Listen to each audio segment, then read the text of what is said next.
Actual Reports, second portion.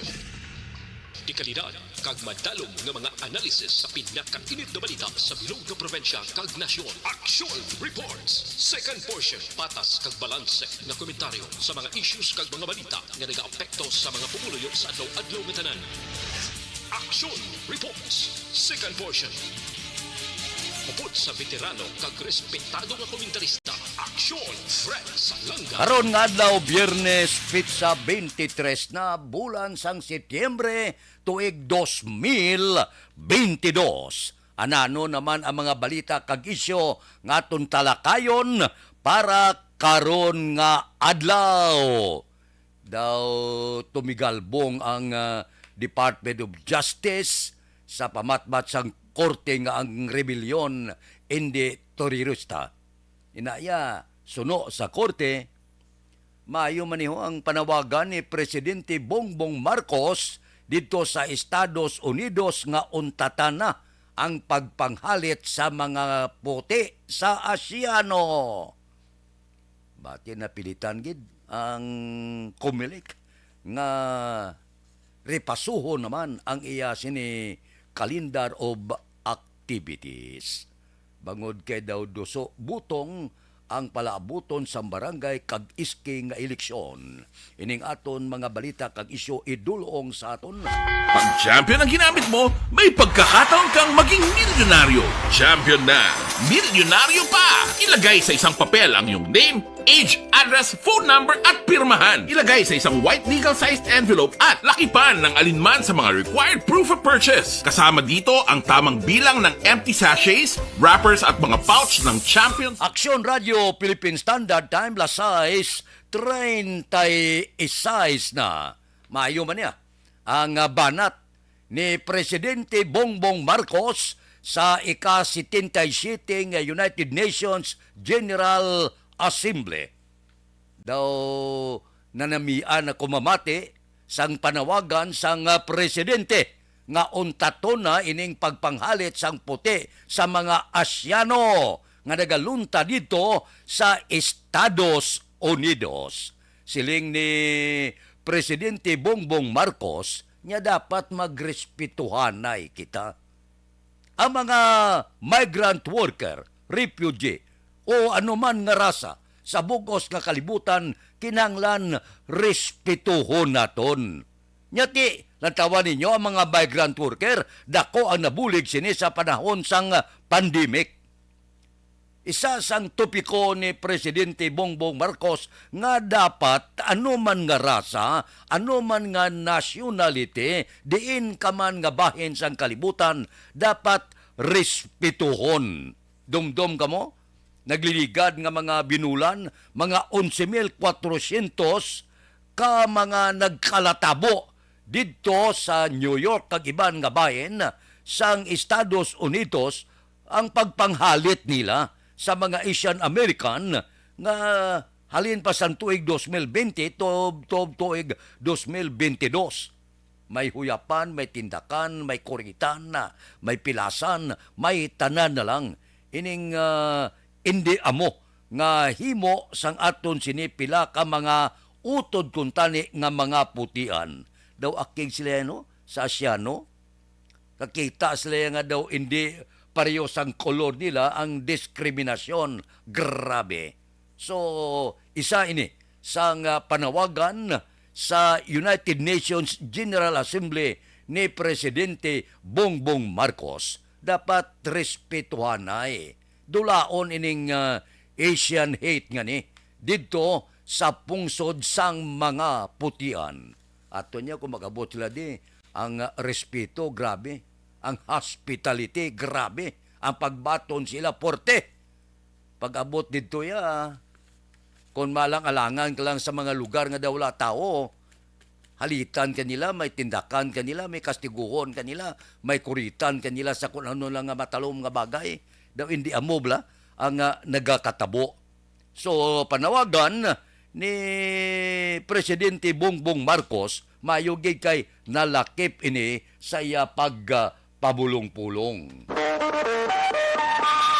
Aksyon Radio Philippine Standard Time, las 6:39 na. Mabalik ako pagkatapos ini.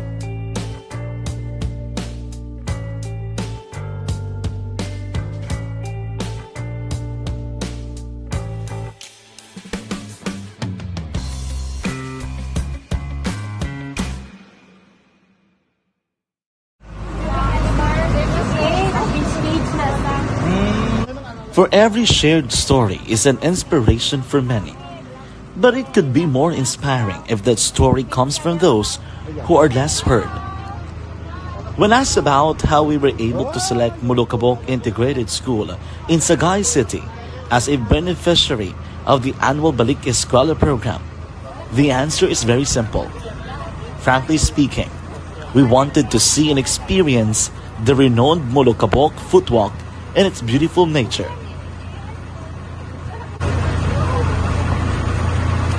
Upon entering the school, we were welcomed by beautiful smiles and warm hearts, silently expressing their gratitudes. At the venue, learners and teachers who are working hand in hand for a better future are excited to enjoy and participate. Parents are also lining up to avail free medical checkup and medicines.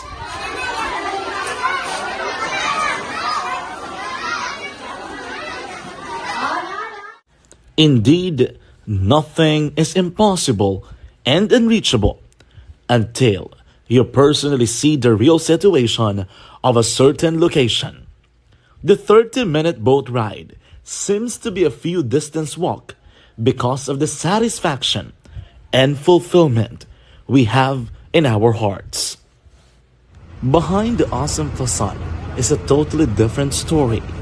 An island community which cannot easily be reached by humanitarian services because of its far location. But now, Aksyon Radio Bacolod made it possible because we believe that like news, our service is limitless. Thank you, sponsors. Thank you, God.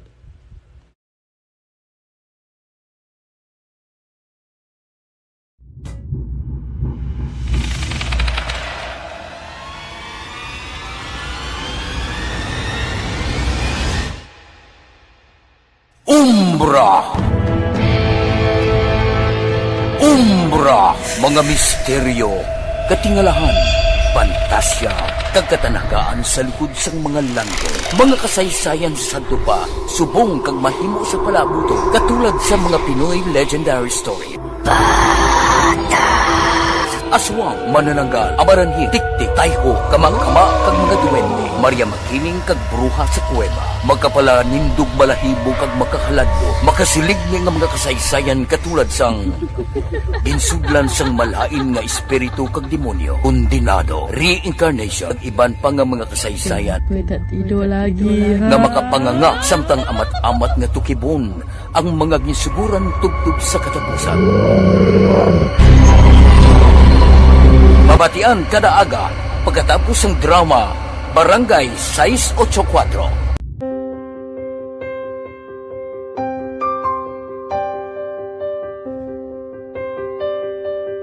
Sa mga students nga ng mga blessed bala nga may complete ang parents, may mga gadgets, tapos na complete ang ilang nang arab lang mahatag ang gusto nila nang hindi na ako magsigi complain bali instead nga mag-complain bali pasalamatan na lang kay blessings na nang dumonyo ang mga iba yung mga bata man nga mas need na pero kamo lang blessed kamo kani amo kamo na naghatag sang ni God.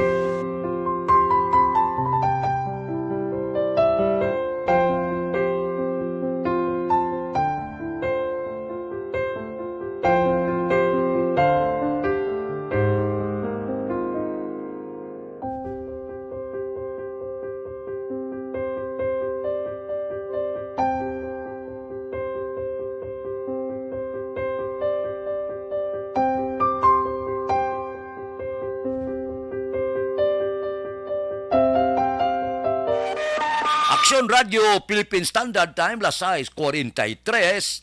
For the first time daw napaslawan ng Department of Justice nga iduso gid kag tawgon gid nga terorista ang Communist Party of the Philippines. Nakaangkon sang depensa pagi sa korte. Ang korte sa Manila nagbasura sang petisyon sang gobyerno sang pungsod Pilipinas nga ideklarar nga terorista ang Communist Party of the Philippines kag New People's Army. Porte ini siling sang Department of Justice niya hindi pa tapos ang laban. Pero sa nasiling tana daw medyo for the first time may ara korte nga nagsagang sa gobyerno nga iduso gid nga terorista ining Communist Party of the Philippines kag New People's Army. Nakibot mga ni kita sa 135 kapahina nga resolusyon sang Manila Regional Trial Court Branch 19 upod kay Judge Marlo Magdusa Malagar. Siling niya ang Communist Party of the Philippines New People's Army wala ginorganisa sa purpose nga mangin terorista. Porte, no? Ang armed struggle suno sa korte wala nagakahulugan nga ini sila terorista bangod may ara sila kausa nga ginaawayan. Kay ang pungsod Pilipinas kadumdum kamo sa tong panahon ni Presidente Rodrigo Duterte ginlagdaan niya ang anti-terror bill nga manginlay. Madamo ang nagpamalabag pero arangkada gid si Presidente Rodrigo Duterte. Ang ila sini pila ka ginbasihan sa Department of Justice amo ang pila ka mga insidente. Ang pagpamatay, ang attempted killing kag abduction sang tuig 2019 tubtob tuig 2020 sa nagkalain-lain nga lugar sa Agusan del Sur, Surigao del Sur, Bukidnon, Misamis Oriental, Cagayan de Oro City, tanan ini didto sa probinsya sang Mindanao. Amo ning gibasihan sang aton gobyerno. Samtang ang pamatodya sang korte sa Manila nya samtang ining siyam ka mga insidente ginakonsiderar sa idalom sang Human Security Act nga terorismo apang wala iya sang kasiguruhan nga ang nagimo sini makatudlo gid nga kaymuan sang Communist Party of the Philippines New People's Army kay ang mga nakasaksi nagkilala sang mga perpetrator paagi sa ila sini pamiste, ang uniforme, kag siling sang korte daw hindi naman ina eksakto kag masiling naton nga rason gid para nga itudlo mo kag ideterminar mo nga rebuilding nga grupo ang naghimo sadto. Amo silingon wala sang kapaturan, posible madido kag iban pa ang naghimo sini. Kag wala suno sa korte sang ebidensya nga ginpresentar nga inisla riktagid nga nakatudlo nga ang taghimo sang among krimen amo ang Communist Party of the Philippines New People's Army. Porte, no? Daw medyo na wagtang gawa ang Department of Justice. Pero gapati kita. Kay gapati ang Department of Justice niya, wala pa ni, hindi pa ni pinali, hindi pa ni final ang desisyon sang Korte sang Manila nga nagbasura sang ila petisyon nga tawgon terorista ang Communist Party of the Philippines New People's Army. Aksyon Radio Philippine Standard Time, las 6:48. Mabalik kami pagkatapos ini. Barangay 684 Drama komedya nga nagatalakay sa mga hitabo sa kabuhi, isyu politikal, siyensya, kag kinaugali sa sunod kag guwa sang pungsod Pilipinas. Oh my God! Wow! Ang mga tagpalamati, magkakadlaw sa pagbabati paagi sa kalaglawan ng mga characters kag mga eksena sa atong drama komedya nga mahimo nagakatabo sa ila kasilingan, kapitan, mayor, congressman, senador kag presidente man nga makahatag kalingawan sa matag adlaw nga tanan. Gunggong! Barinig kita sa mukha eh! Barangay Ari, amo na po nang si mama wala di atos sa Bacolod. Sa akong birthday gani maabot ako nang sa balay. Pero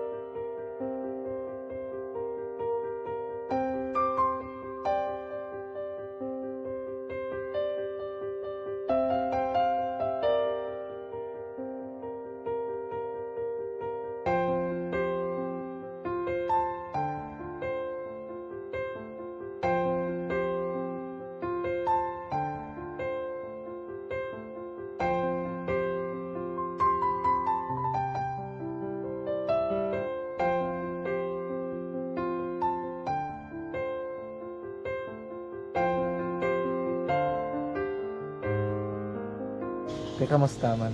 Amo na would like mayara gid na butang sa module nga search mo tapos bala mayara nga ilang taon mo sa YouTube. Di way ka man gamitan. Ti laktawan lang nanay. Tapos, ano naman, ublaw na daso. Brown na daso singaw na pasensya ma'am. Paano ka nakapadala sulat? Nagulam na ko sa akon nga friend kasi Regine bala. Sa ay. Nangulam ka cellphone. Nagulam ko sa ina. Pero sino to Facebook? Imo to Facebook. Bali, paano ka nakabalo nga may... Hindi kasi sugad ni Lola sa akin. Siya nagtulo sa akin nga kamo bala nang nabatian niya sa Action Radio sang aga gito. Oo. Yun ang bala nga isulat ko kung anong imuon. Ng pag sa page, i-like, i-share. Pinasunod mo tanan yung ano. Isunod ko lang man. Okay. Pero ka-expect ka na na makadaog ka. Wala pagid kay daw. Gusto mo ako daw, ano naman daw. Basta hindi ko parang siya ma-expect nga madaog. Wala nga makita sila sa ARB 4Ps lang. Amo na gani pagkabati ko kay Prince Alanga, ari ay pamati ka mo. May gin-offer ang Action Radio sa mga purpose na kubos na eskwela. Primary kag secondary ka na. For bugtaw. I-record ang kinanglanong makapasisipar ka na. Ipukaw ko niya. Karoon niya sa umuwan kung umuman natin. Update mga siya. Matinandao na siya. Damo to, nugid na siya. Yan padala ko na tula hasta imo mga klase ko makadaog ka man rapo ko tatugan ko balala. Tisiling ko sa iya, ako bala. Kung ano ang akong ginatulog sa iyo, mo, ikayuan mo na. Pagdaswang, ang Action Radio, amo na siya ang toy-toy sa akon. Manakabati ako kay tungod nga idol kong Action Radio nga permi ko daga pamati as na magapon. Kung itandaan ko nga program nila, mga angkormanda, kisiling ko pasalamatan tagi ng Action Radio. Kaya pag-open siyang panawagan, napatian ko dayon. Kag nabuligan, kag nadala ka sa tampay. Dapat mo ginanga pamasalamatan ang Action Radio, ang tanan na reporter diratay. Kung wala ako nagapamati kami sa Action Radio, wala ka kaabog sa premium sa Action Radio. Kaya wala kita kapamati, tungod sa Diyos. Hindi na maintindihan subong pati ang kumilik subong ang tanan-tanan nila nga aktibidades pinang isla na ang filing sang Certificate of Candidacy ginpaisol kung tani Oktubre 22 tubtob 29 halin sa Oktubre 6 didto naman sa Oktubre 22 pati ang ganban ginpaisol man tanan-tanan pati ang campaign period pinaisol man bangod wala pa kasiguruhan kung madayon o kung hindi pasado na sa Kamara second reading na sa Senado daw kalam dapa-dapa sang mga kandidato sa barangay kag SK. Padayon man, may ara man nagaduso laban galing ang nagaduso medyo minoriya lang ang nagapamalabag. Damo man ang pamalabag, isa sini si Senate Minority Leader Coco Pimentel. Kahapon silang ni Pimentel niya daw, hindi man ninyo ma-justify ang pagpaisol sa nga barangay kag SK nga eleksyon. Sila niya pwede mala niya matunan kay siling ni Senador Aimee Marcos niya ipaiway tang eleksyon tagaan ta sang lugar kag panahon ang mamalida tunan kag debatian ang isyo sa sistema sa barangay kag iske. Ti siling ni Pimentel samtang nga pagkatapos ang eleksyon tunan ta ini kung anano pa ang reforma nga himuon, hindi kay ipaisol na to ng eleksyon nga daw kapila na niyang iban ganinya may edad-edad na dira tis giyon taged. Galing may mga report nga ini bilang regalo kung pamatian tang pila naton ka mga sekreto sa mga mamalida nya hutik-hutik lang kita. Tagaan naton regalo ang mga barangay kag iske kay amo ini sila ang nagbulig para makapungko kita sa pwesto. Ba kanami nga regalo no? Isa katuig nga regalo. Aksyon Radio Philippine Standard Time Lasay 55. Mabalik ako pagkatapos ini. This is my life.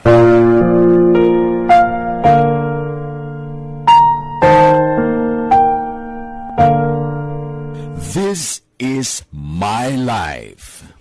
Ang tagsakatawo may kaugalingon nga istorya. Ang tagsakatawo may pinasahi nga inagihan sa kabuhi. Ang imo pagpasimpalad, pangabuhi kag kabudlayan, personal man o kung pamilya, hatagan sang kabuhi diri sa This is my life. This is my life. Magahatag sang kalingawan sa kahanginan sa mga mapuslanon nga impormasyon kag kasaysayan. This is my life. Hi, ako si Boy Duran, kaya I've been with Action Radio for almost mga 27 years. I'm Action Artay Kupon, the anchorman of Action Hotline program. I've been in Action Radio for more than 15 years. Hi everyone, I'm Wilma Antopina Sugaton. They call me Tito Wilma. I've been in Action Radio Bacolod for almost 2 decades. Ako si Rex Cantong, News Director at the same time Program Director sa Action Radio Bacolod. This is our 53rd anniversary story. Sa nagapadayon nga pandemya, hangkat para sa pungsod Pilipinas ang budget nga kinahanglan sa mga programa agon mapunggan ang paglaton sang COVID-19. Apang bulan sa Agosto nagwa ang balita. Si Castillo gidmani ang napatay ni kitingkalamo sa mga pasunib. Anong narabutan niyo sa investigasyon, Sir Man? Sod binanuhan ay tiro sa mga katapos ang PNP kag PNP. Klaro ni nga misencounter gid ni. Apat ka mga persona na patay sa naglutad nga shootout sa tunga sang Pag champion ang ginamit mo, may pagkakataon kang maging milyonaryo. Champion na, milyonaryo pa! Ilagay sa isang papel ang iyong name, age, address, phone number at pirmahan. Ilagay sa isang white legal-sized envelope at lakipan ng alinman sa mga required proof of purchase. Kasama dito ang tamang bilang ng empty sachets, wrappers at mga pouch ng Champion Super Power Detergent at Champion Antibacterial Fabricon. Sa labas ng envelope, ilagay ang promo title, ang POP na ginamit at MBC station na yung pinakikinggan. At ihulog ang iyong entries sa mga drop boxes na makikita sa iyong mga favorite MBC radio stations. Mas maraming entries, mas malaki ang chance mong manalo. Mamimigay kami ng 1 million pesos sa ating grand draw at libo-libong piso pa in cash sa mga weekly draws na magaganap sa mga MBC radio stations nationwide. Champion na, milyonaryo pa. Champion, tapat po sa inyo. Brought to you by Champion Supra Power Detergent with X-Stain Technology at Champion Antibacterial Fabric Conditioner. Timbangan sang katarungan. Timbangan sang katarungan. Panatuntunan sa mga individual nga nagatalakay sang ilang kabuhi nga nakahimo sa mga butang nga may salabton sa kasuguan. Court is now in session. Pagpangawat kidnapping, pagpamatay, imoralidad, iligal nga droga kag iban pa nga klase sang krimen. Kalabanan sa ila nagapati nga makaluwas sa ila nahimo nga sala, apang ang timbangan sa katarungan wala nagakatulog. Kag madabat ang sinuman nga matuon nga nakasala, kag mahatagan hustisya ang wala sang sala. Ang tanan dapat alalangay lang. Timbangan sang katarungan. Mabatian kada hapon pagkatapos ng drama, mensahe sang paghigugma.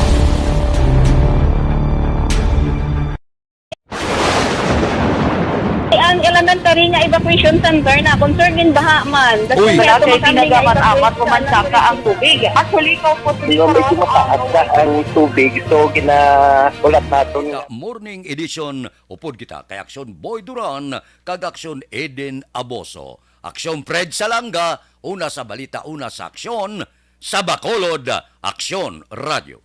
Aksyon Radio!